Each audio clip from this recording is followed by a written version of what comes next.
Hello viewers, আসসালামু আলাইকুম। ভারত সরকারের কর্তা ব্যক্তিরা আওয়ামী লীগকে পুনর্বাসনের জন্য রুদ্ধদ্বার বৈঠক করল।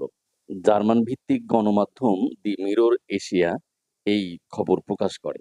খবরে বলা হয়, গত ২০ সেপ্টেম্বর ভারতের বিদেশ মন্ত্রক বাংলাদেশ বিষয়ে অভিজ্ঞ এমন কিছু ভারতীয় কূটনৈতিক, সাংবাদিক ও অবসরপ্রাপ্ত কূটনীতিকদের নিয়ে এবং কিছু থিঙ্ক ট্যাঙ্কের সদস্যদেরকে নিয়ে একটি রুদ্ধদ্বার বৈঠক করেন।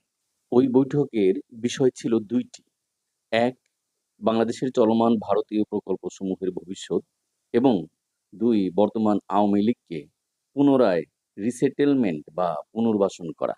পত্রিকাটি দাবি করে যে সেই বৈঠকের বেশ কিছু গুরুত্বপূর্ণ আলাপ ও মতামত তাদের হাতে এসে পৌঁছেছে। সেখানে বেশ কয়েকজন আমলা ও সাংবাদিকের পাশাপাশি কয়েকজন অধ্যাপকও তাদের বক্তব্য পেশ করেন।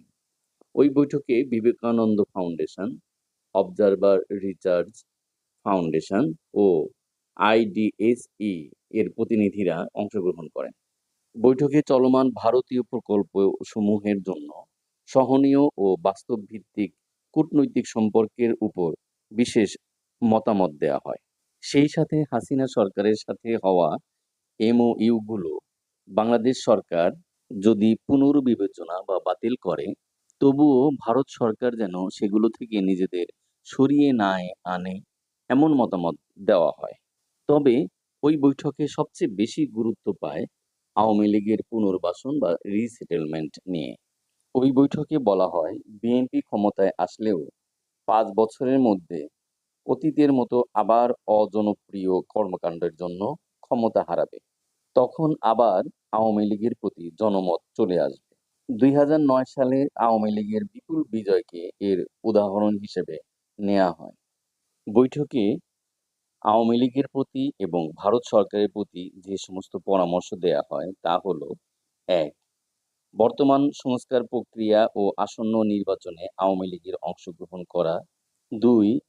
ইতিমধ্যে কলকাতা, দিল্লি ও আগরতলায় যেসব আওয়ামী লীগ রাজনৈতিক নেতৃবৃন্দ আশ্রয় গ্রহণ করেছে, তাদের চাহিদা মতো ভারত সরকার যেন তাদের সমর্থন প্রদান করেন। ৩. যদি ১৯৭১ সালের মতো আওয়ামী লীগ ভারতে তার দলীয় কার্যক্রম চালায়, তবে তা হতে হবে অতি গোপনীয়, যাতে বাংলাদেশ সরকারের সাথে ভারতের সম্পর্কে ক্ষতি না হয়। এক বক্তা স্মরণ করিয়ে দেন যে অতীত থেকে বর্তমান কাল পর্যন্ত অনেক ভারতীয় প্রতিবেশীদের রাজনৈতিক কর্মকাণ্ড ভারতে হচ্ছে। ৪. ২০১৪ সাল থেকে ভারত আওয়ামী লীগকে টিকিয়ে রেখেছে, এ কথা ভারত বারবার অস্বীকার করলেও আওয়ামী লীগ নেতৃবৃন্দ বারবার স্বীকার করেছে।